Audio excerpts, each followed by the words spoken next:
After 24 episodes spent building up to the cusp of a roaring apocalyptic crescendo, the Neon Genesis Evangelion TV series ended on an unexpected tonal whisper. The promised devastation of the Human Instrumentality Project is relayed entirely through title cards. The narrative fates of key characters like Misato and Ritsuko is relegated to single shots of unexplained violence. Instead of blooming into a world-shaking external drama, Evangelion's last 2 episodes turned inwards, mirroring their protagonists' own fears as they sought to explore Shinji's personal instrumentality. Through heavily recycled footage, visually divergent thought experiments, and direct psychological interrogation, Evangelion's final 2 episodes focused almost solely on its most insular and fundamental emotional conflicts, its protagonists' wayward efforts to come to love themselves. Though Neon Genesis Evangelion was always most fundamentally about the questions raised in its last 2 episodes, its sprawling narrative promised far more resolution and catharsis than that strange and beautiful ending offered. What of the show's grand nerve conspiracy? And what of the Evas themselves? Did the angels succeed in their mission? Or was Gendo successful in harnessing the rebirth of humanity for his own plans? Fan response was swift and at times violent, with director Hideaki Anno reportedly receiving threatening letters in response to Eva's unusual conclusion. And so, after the intermediary film, Death and Rebirth, combined a show recap with the first half of a new conclusion, 1997 saw the theatrical release of End of Evangelion, an alternate ending that offered all the high drama and apocalyptic devastation fans had clamored for, in a brutally scouring narrative seemingly designed to ask them whether they really wanted this at all. End of Evangelion picks up just after the events of Eva's 24th episode, with Asuka comatose in a nerve hospital, Shinji paralyzed with regret after the death of Kaoru, and Nerve headquarters on the brink of invasion by their increasingly impatient benefactors. Our reintroduction to Shinji paints his dejected, shameful state in the most savage and unflinching of terms. Lost in self-loathing, desperate for orders from a higher power, he shakes the unconscious Asuka until her gown slips, revealing her bare breasts. Then, as the camera pans guiltily over hospital apparatus, we hear Shinji's shuddering, escalating breath as he masturbates to his sickly friend, ending on a shot of his white-stained hands and one more prayer of self-hatred. Though Evangelion's original ending might not have been conclusive, this opening scene seems to emphasize that it was at least kind. It framed Shinji's self-hatred and despair in largely intellectual terms, tempering the lived reality of depression through sympathetic thought experiments.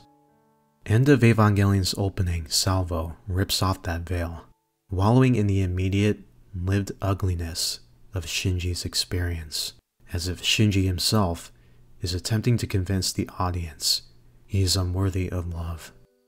You say things will get better, that I could maybe be happy one day, but this is me. This is who I am. Can you truly call me a creature deserving of love? The ferocity of that opening scene carries through into the film's early drama, along with a fresh willingness to make explicit all of the show's most fiercely guarded secrets. End of Evangelion's dialogue is terse and desperate, its character art angular and shadowed, its animation anxious and frenetic. As the show's remaining players move into their final positions, an attack on the Magi Network is heralded with blaring klaxons and angry red emergency lights. But Nerve's final opponent is no angel, or at least, not an angel in the form they've learned to fight. Nerve's final stand pits them against the rest of humanity altogether, as their private dreams of the apocalypse are challenged by the collective might of humankind. The anger and impatience of End of Evangelion's perspective seems clear in Misato's behavior towards Shinji, as she drags the half-conscious teen towards battle and screams at him to make his own choices. But though End of Evangelion is far less gentle in its messaging than the original ending, the narrative still serves as a thrilling, almost indulgent celebration of all the dramatic payoffs that ending lacks. Dynamic cuts of Misato grimly loading her pistol, leading into her firing it for the very first time as she heroically defends Shinji from an invading army. Ritsuko is called out of isolation to fight off one more electronic invader, and then receives her thoroughly earned confrontation with Gendo himself.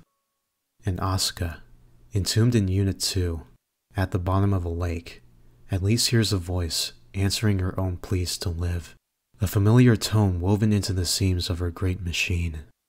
With Nerve under heavy assault and the Evangelion mass production units circling overhead, Asuka hears her mother's voice and is free. Asuka's battle against the mass production units is the only traditional mecha battle in this film, and also the most technically impressive and dramatically exhilarating spectacle in the entire series.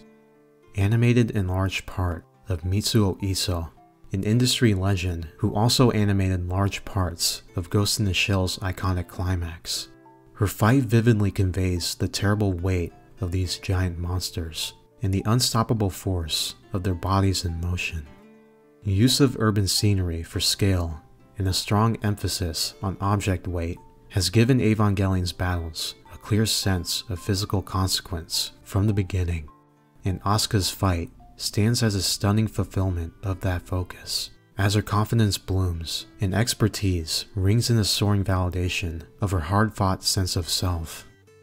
And though her battle ends in failure, she falls with arms held high, selfhood maintained even as her body is broken. With Asuka's Unit 2 stripped to bloody ribbons, Shinji at last emerges from Nerve headquarters and sees what has become of his only friend. And then he commences the end of the world. End of Evangelion's second half is a delirious mixture of vague Christian symbology, iconic apocalyptic imagery, and a psychedelic retreading of the psychological argument presented in the show's original finale. As Megumi Ogata wears her vocal cords ragged, Shinji is presented with a terrifying procession of inexplicable images. Choosing to hand the arbitration of instrumentality over to the boy who is kind to her, Rei fuses with the Titan, Lilith, and rises like the soul of the world, promising an end to pain and misunderstanding as all are fused into one continuous consciousness. Evangelion's psychological and fantastical pretensions thus reach their natural point of convergence, as Shinji's attempts to find hope and value in his own identity now carry the weight of all humanity's future. His attempts to come to terms with his own value crescendo on one painful moment, as he pleads for attention from an angry, disdainful Asuka. No words are held back anymore. Shinji is directly confronted with his most shameful secrets, and cringes like a punished animal, just as disgusted with himself, yet still desperate for love, connection, anything that proves he truly ought to exist. As we grow closer, we inevitably promote pain. The hedgehog's dilemma, articulated at the show's start, is now a bloody battle of egos, as Evangelion's most ritually drawn characters lash out in untranslatable expressions of personal pain. The violence of that quest for connection reaches its apex as Shinji lunges forward, clasping Asuka's throat between his fists. Voices cease, and a piano enters, an incongruous ballad unfolding into a regretful goodbye. As identities dissolve and the world is remade, the iconic Comme Susurtad lends the end of everything a gentle, familiar cadence, a sense of rightness, and purpose. It's a song and moment that stand among the most iconic in anime, and it's a song and moment that has been ringing in my head ever since.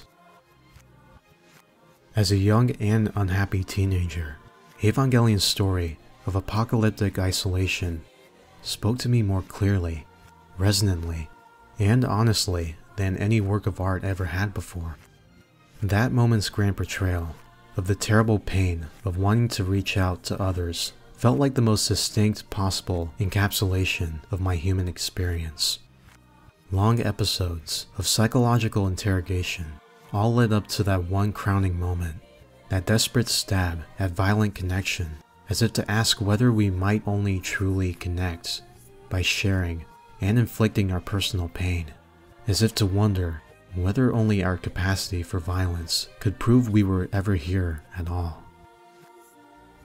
And yet, that bleak thought was also the moment that taught me we can connect, for I had connected to this work and this moment that spoke to me so clearly and seemed to understand me so completely, that truly acknowledged my human voice.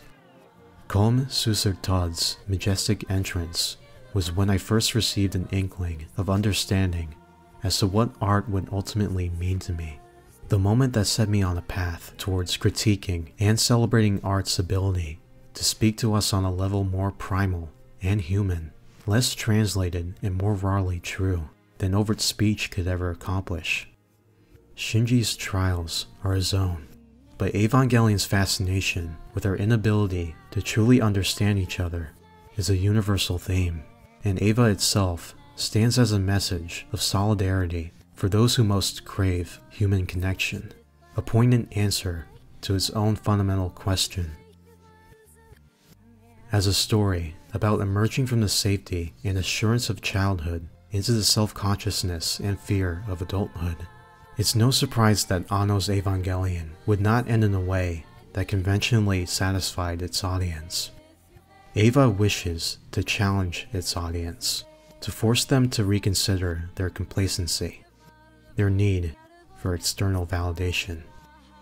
Because ultimately, Evangelion wishes for those who to relate to Shinji to undergo the same process Shinji does, to acknowledge the pain of the world around you and embrace it all the same, to go forward, not fearlessly, but understanding that fear is a part of life, and that we must grow and challenge ourselves to truly live as humans, to accept that we all carry pain and will all cause pain, and that the messy, imperfect process of communication and growth is still undeniably worth it. End of Evangelion's final scene stands as the fulfillment of that challenge, offering catharsis and ambiguity in equal measure. Asuka and Shinji awake on the shores of an LCL sea, the fate of all other humans left an unanswered question. Did most of humanity choose to remain in collective complacency, or did they once again embrace the pain of AT fields and the terror of imperfect understanding, accepting that selfhood is burden worth bearing? We can't know. All we see is Shinji turning to his co-pilot and grasping her neck once more, a challenge answered by a gentle hand on his cheek. Tears fall on Asuka's face, like a message of pain from one soul to another, and then Asuka's hand falls.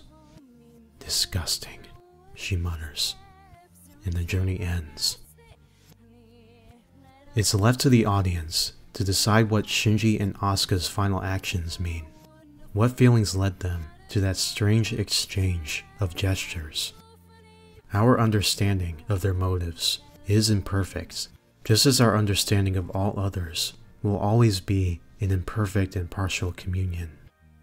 Though we must seek our own answers, I personally find great humanity in these choices.